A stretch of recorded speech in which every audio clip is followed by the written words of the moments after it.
اعوذ باللہ من الشیطان الرجیم بسم اللہ الرحمن الرحیم قال اللہ تعالی فی سورۃ عبسہ فَإِذَا جَاءَتِ الصَّاخَّةُ يَوْمَ يَفِرُّ الْمَرْءُ مِنْ أَخِيهِ وَأُمِّهِ وَأَبِيهِ وَصَاحِبَتِهِ وَبَنِيهِ لِكُلِّ امْرِئٍ مِّنْهُمْ يَوْمَئِذٍ شَأْنٌ يُغْنِيهِ صدق اللہ العظیم رب اشرح لي صدری ویسر لي امری واحلل عقدۃ من لسانی یفقہوا قولی رب یسر ولا تعسر وتمم بالخیر آمین یا رب العالمین۔ 30ویں پارے کی سورہ مبارکہ سورہ عبسہ، اس کی چند آیات میں نے آپ کے سامنے تلاوت کی ہیں، اور ان آیات میں قیامت کا ایک نقشہ آپ کے سامنے اللہ تعالیٰ نے بیان فرمایا کہ فَإِذَا جَاءَتِ الصَّاخَّةُ، پس جب وہ کان پھوڑ دینے والی، بہرا کر دینے والی، یعنی وہ آواز جو اتنی سخت آواز ہوگی جس سے کان پھٹ جائیں گے، وہ آئے گی۔ الصاخہ، قیامت کے جو مختلف نام ہیں ان میں سے ایک نام قرآن نے اس کا یہ بھی بیان کیا ہے۔ تو کیا ہوگا اس دن؟ یوم یفر المرء من اخیہ، اس دن آدمی اپنے بھائی سے بھاگے گا۔ یوم یفر المرء من اخیہ وامہ وابیہ، اپنی ماں اور اپنے باپ سے بھاگے گا، یعنی اپنے ماں باپ سے بھاگے گا، وصاحبتہ وبنیہ، اور اپنی بیوی سے اور اپنے بیٹوں سے بھاگے گا۔ کیوں بھاگے گا؟ لِكُلِّ امْرِئٍ مِّنْهُمْ يَوْمَئِذٍ شَأْنٌ يُغْنِيهِ، اس لیے کہ اسے اس دن ایسی فکر لاحق ہوگی جو اسے ان سب فکروں سے بے نیاز کر دے گی۔ جو اس دن اسے ٹینشن ہوگی، اس کے سامنے اس کا بھائی، اس کے ماں باپ، اس کی بیوی، اس کے بیٹے آئیں گے، لیکن ان سب کو وہ اوائڈ کرے گا کیونکہ اسے اس دن اپنی پڑی ہوگی۔ ان آیات میں مزید انشاءاللہ تعالیٰ بات کرتے ہیں، اور یہ آیات میں نے آپ کے سامنے اس لیے یہاں پر تلاوت کی ہیں کہ ان آیات میں جو الفاظ استعمال ہوئے ہیں اور جو ہمارا سبق چل رہا ہے، ہم نے کل بات ختم یہاں پر کی تھی کہ مرکب اضافی میں جب مضاف الیہ کی جگہ پر واحد مذکر غائب کی ضمیر استعمال ہوتی ہے، یعنی اٹیچڈ ہو کی ضمیر، تو اس پر کبھی آپ دیکھتے ہیں الٹا پیش لکھا ہوا ملتا ہے آپ کو، کبھی کھڑی زیر لکھی ہوئی ملتی ہے، کبھی سیدھی زیر لکھی ہوئی ملتی ہے، اور کبھی وہ نارمل اپنی جو حرکت ہے پیش اس کے ساتھ آپ کو دکھائی دیتا ہے۔ تو ان آیات میں آپ کو یہ چیز انشاءاللہ تعالی نظر آئے گی، اور یہاں پر جو میں آپ کے سامنے الفاظ ادا کرتا ہوں، بورڈ پہ لکھے ہوئے الفاظ آپ کے سامنے آ جائیں تو اس میں آپ کو اتنی پریشانی نہیں ہوتی کیونکہ لفظ آپ کے سامنے لکھا ہوتا ہے، لیکن بولنے میں آپ کے لیے مجھے آہستہ اس لیے بولنا پڑتا ہے کہ آپ کم از کم سننے میں اس لفظ کو جو اچھی طرح سمجھ لیں کہ میں اس لفظ کو بول کیا رہا ہوں، یعنی اس کے ہجے آپ آسانی سے کر سکیں۔ تو میں یہ الفاظ آپ کے سامنے بورڈ پہ لکھتا ہوں، اور انشاءاللہ تعالیٰ پھر یہ جو ہمارا ٹاپک چل رہا ہے یہ مزید انشاءاللہ تعالیٰ آپ کے لیے جو ہے وہ کلیئر ہو جائے گا۔ واحد مذکر غائب کی ضمیر میں نے آپ کو بتائی تھی اٹیچڈ ہو کی ضمیر، یہ آپ کو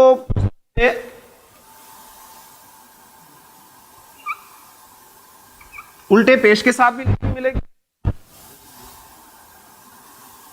آپ کو کھڑی زیر کے ساتھ بھی لکھی ملے گی، آپ کو سیدھی زیر کے ساتھ بھی لکھی ملے گی، اور یہ آپ کو اپنی نارمل جو حرکت ہے پیش، سیدھی پیش، اس کے ساتھ بھی لکھی ہوئی ملے گی۔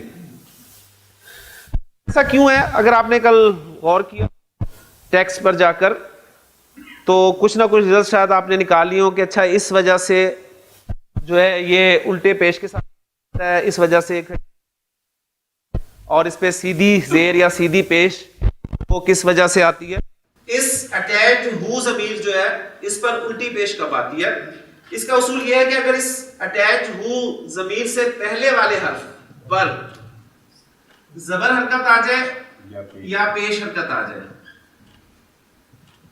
تو اس اٹیچڈ ہو ضمیر کو آپ الٹے پیش کے ساتھ لکھتے اور پڑھتے.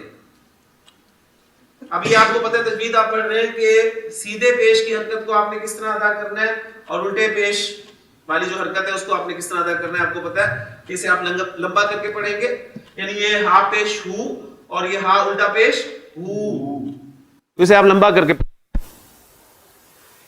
ایگزامپلز بھی ساتھ ساتھ آپ کو دیتا جاتا ہوں. مثلا ہم نے مرکب اضافی کنسٹرکٹ کیا تھا اس کی کتاب, تو کتابوں کا لفظ مضاف اور اس کے لیے ہم نے اٹیچڈ ہو کی ضمیر استعمال کی, اور اب وہ اٹیچڈ ہو جب میں اس کے ساتھ لگاؤں گا تو یہ اپنے پیچھے والی حرکت جو ہے پیش اس کی وجہ سے الٹے پیش کے ساتھ لکھی اور پڑھی جائے گی. یہ بن جائے گا کتابو ہو, کتابو ہو. دوسری حرکت اس کی زبر ہے, یعنی کتابو ہو, کتاب کا لفظ جو ہے مضاف یہ آپ کا کسی وجہ سے حالت نصب میں چلا جاتا ہے تو یہ کیا بن جائے گا کتابہ. اور یہ جو اٹیچڈ ہو کی ضمیر ہے اس میں بھی اب بھی الٹی پیش آئے گی, اس لیے کہ سے پہلے زبر حرکت ہے. تو کتابو ہو کتابہ ہو, اور دونوں کا ترجمہ کیا ہے اس کی کتاب. ٹھیک ہے, صرف اعراب چینج ہوا ہے مضاف کا. مضاف الیہ کا تو اعراب چینج ہوگا ہی نہیں, مضاف الیہ تو ہوتا ہی ہمیشہ حالت جر میں ہے. تو مضاف اس کے اعراب سے آپ نے پہچاننا ہے یہ کتابو رفع ہے کتابہ نصب ہے. تو یہ الٹے پیش کے لکھنے کی وجہ الحمدللہ آپ کے سامنے جو ہے وہ آ چکی ہے. اب اس اٹیچڈ ہو کی ضمیر سے پہلے اگر زیر حرکت آ جائے, پیش زبر کی بات ہوگی, تین بنیادی حرکات ہیں پیش زبر اور زیر. تو اب اگر اس اٹیچڈ ہو کی ضمیر سے پہلے زیر آ جائے تو اس ہو پر آپ کھڑی زیر لکھیں گے, پڑھیں گے بھی ظاہر ہے, جب لکھیں گے تو پھر پڑھیں گے ویسے, یہ تو انڈرسٹوڈ ہے. اب کتابہ رفع کتابہ نصب, اور جر میں جب یہ جائے گا تو کیا بن جائے گا. اب اٹیچڈ ہو جو ہے وہ پیچھے زیر ہونے کی وجہ سے کھڑی زیر لکھا اور پڑھا جائے کتابی ہی. تو کتابو کتابہ کتابی ہی. اب ان تینوں کے معنی ایک ہی ہیں, بات سمجھ میں آ گئی. کتابہ ہو حالت نصب میں اور کتابی ہی حالت جر میں ہے. اب یہ صرف اٹیچڈ ہو کی ضمیر جو ہے یہاں پر کھڑی زیر کیوں آئی ہے, اس لیے اس سے پہلے زیر حرکت تھی, یعنی یہاں پر یہ الٹا پیش اور یہ کھڑی زیر یہ دونوں اصل میں اٹیچڈ ہو کی مختلف شکلیں. کلیئر ہو گیا. اور میں آپ کو بتا چکا ہوں, کل بھی میں نے آپ کو بتایا تھا کہ جب آپ سعودیہ کے جو پرنٹڈ مصحف ہیں ان میں آپ دیکھتے ہیں صرف ایک سا واو ڈال دیتے ہیں, وہ اس الٹے پیش کو ظاہر کرتا ہے. اسی طرح زیر کے ساتھ بڑی یہ وہ ڈال دیتے ہیں جو کھڑی زیر کو شو کرتا ہے. تو یہ اپنا اپنا سٹائل ہے, لیکن چونکہ ہمارے سامنے تو وہی آنا ہے جو ہمارے ہاں موجود ہے, تو اس میں آپ کو یہ الٹا پیش اور کھڑی زیر وغیرہ جو ملیں گے. اب جو ہے آپ کی اٹیچ ضمیر اس پر سیدھا زیر کب آئے گا, تو اس کا اصول یہ ہے کہ اس اٹیچڈ ہو ضمیر سے پہلے اگر یا ساکن آ جائے, اصول تو ہمارا یہ بن رہا تھا کہ پیش زبر زیر تینوں حرکات کور ہوگی اور ایک بنیادی علامت ہے علامت سکون. تو علامت سکون آ جاتی, لیکن علامت سکون کس حرف پر آئے, یا پر آئے. یعنی آپ کے حروف الہجا کی تعداد کل کتنی ہے 28. 28 حروف میں سے صرف یا کو ہم نے لیا. اگر یا ساکن ہو کر آئے, باقی حروف کی بات نہیں کر رہا میں, صرف یا حرف جو ہے یہ ساکن ہو کر آئے, تو اس اٹیچڈ ہو ضمیر کو اٹیچ ہا زیر ہی سیدھے زیر کے ساتھ پڑھیں گے. مثلا اس کی بہت سادہ سی ایگزامپل, آپ جب سورۃ البقرہ شروع کرتے ہیں تو الف لام میم ذالک الکتاب لا ریب فیہ. اب وہاں پر آپ دیکھیں آپ کو ملیں گے الفاظ فی اور ساتھ ضمیر اٹیچڈ ہو کی وہ سیدھی زیر کے ساتھ آپ کو لکھی لا ریب فیہ, اس میں کسی قسم کا شک نہیں ہے. تو یہ ساکن کے ساتھ سیدھی زیر کے طور پہ آ رہا ہے. اچھا اب اس پہ سیدھی پیش کب آتی ہے؟ تو اب جو ہمارے پاس صورتیں بچی ہیں ان میں دیکھ لیں, ایک صورت یہ بچی ہے کہ آپ کے پاس اٹیچ ہو ضمیر سے پہلے یا کے علاوہ کوئی بھی ساکن حرف آ جائے, یا کے علاوہ کوئی بھی ساکن حرف آ جائے, یا ہمارا ٹھیک ہو گیا نا, اور باقی جو 27 حروف ہیں وہ آ جائیں. اور ان 27 حروف میں آپ کو پتا ہے کہ الف بھی شامل ہے, الف بھی شامل ہے نا, تو وہ الف بھی آ جائے اس کو الگ سے لکھ لیں تاکہ آپ کو کلیئر ہو جائے, کنفیوز نہ کرے. یا کے علاوہ کوئی ساکن حرف آ جائے یا الف آ جائے, اس اٹیچڈ ہو ضمیر پر سیدھا پیش آتا ہے. بس آپ کہتے ہیں حضرت ان ہو, ان, اور اس کے ساتھ جو اٹیچ ہو کی ضمیر ہے وہ لکھی جائے گی, لیکن پیچھے ساکن حرف ہے یا ساکن نہیں ہے. اگر یا ساکن ہوتا تو اس پہ زیر آتی, لیکن یا ساکن نہیں ہے, ادر دین یا ہے, اس لیے ہم اس پر سیدھی پیش جو ہے وہ لگا رہے ہیں ان ہو. اس طرح اور بھی ایگزامپلز ہیں. الف کی ایگزامپل ہے تو آپ کتابانی, دو کتابیں, کتابانی لفظ کو میں مضاف بنا کر استعمال کرنا چاہتا ہوں. تو مضاف بنا کر جب میں اسے استعمال کروں گا تو دو اس پہ قواعد جو ہیں وہ لاگو ہوں گے. کیا کیا؟ پہلا یہ کہ اس پہ الف لام داخل نہیں ہوگا, اور دوسرا اس کا اعراب ہلکا ہوگا. مثنیٰ لفظ ہے, مثنیٰ لفظ کا اعراب کیسے ہلکا ہوتا ہے؟ نون ڈراپ ہو جاتا ہے, تو نون ڈراپ ہو گیا, یہ اب آپ کا مضاف تیار ہو گیا. اب میں کہنا چاہتا ہوں اس کی دو کتابیں, ٹھیک ہے نا, اس کی دو کتابیں یعنی زید کی دو کتابیں. اگر کنسٹرکشن ہوتی تو آپ کہتے ہیں کتابا زیدن. اب زید کی جگہ میں ضمیر استعمال کرنا چاہ رہا ہوں تو کتابا ہو لکھنا ہے میں نے. اب اس ہو پر کیا حرکت ہے؟ الف, لہذا اس کی نارمل جو حرکت ہے پیش وہ آپ کے سامنے آئے گی, کتابا ہو, اس کی دونوں کتابیں. پھر دوہرا دیتا ہوں ایک دفعہ مختصراً کہ اٹیچ ہو کی ضمیر ہے آپ کی واحد مذکر غائب کی ضمیر, یہ آپ کو مصحف میں کبھی الٹے پیش کے ساتھ, کبھی کھڑی زیر کے ساتھ, کبھی سیدھی زیر کے ساتھ, اور کبھی سیدھے یا نارمل پیش کے ساتھ جو ہے نظر آئے گی. اصول یہ ہے کہ اس اٹیچ ہو ضمیر سے پہلے زبر یا پیش ہو تو آپ اس کو الٹے پیش کے ساتھ لکھیں گے اور پڑھیں گے. اگر اس اٹیچ ہو کی ضمیر سے پہلے زیر آ جائے تو آپ اس کھڑی زیر لکھیں گے اور لکھی ہوئی دیکھیں گے اور پڑھیں گے بھی. اس اٹیچ ہو ضمیر سے پہلے یا ساکن آ جائے تو اس پر سیدھی زیر آتی ہے, اور اگر اس اٹیچ ہو ضمیر سے پہلے یا کے علاوہ کوئی ساکن حرف ہو یا الف ہو تو آپ اس کو سیدھے پیش کے ساتھ پڑھیں گے. اور ایک اصول میں آپ کو پہلے بتا چکا ہوں کہ یہ کھڑی زیر یہ اگر آگے ملا کر کسی لفظ کے ساتھ پڑھے جا رہے ہوں تو یہ سیدھے ہو جاتے ہیں, ٹھیک ہے, یعنی الٹی پیش ہے, اگر اس کو آپ آگے ملا کر پڑھ رہے ہیں تو اس پیش کو پھر آپ سیدھا کر کے لکھیں گے اور پڑھیں گے. ایگزامپل جو میں نے آپ کو دی ہیں قرآن مجید سے آیات کی صورت میں, ان ایگزامپلز کو سمجھنے کے لیے کچھ الفاظ وکیبلری میں ہمیں اضافہ کرنا. 5 الفاظ میں آپ کے سامنے لکھ رہا ہوں, ان کے معنی آپ کو پتہ ہے. ابن, ابن کسے کہتے ہیں جی؟ باپ کو.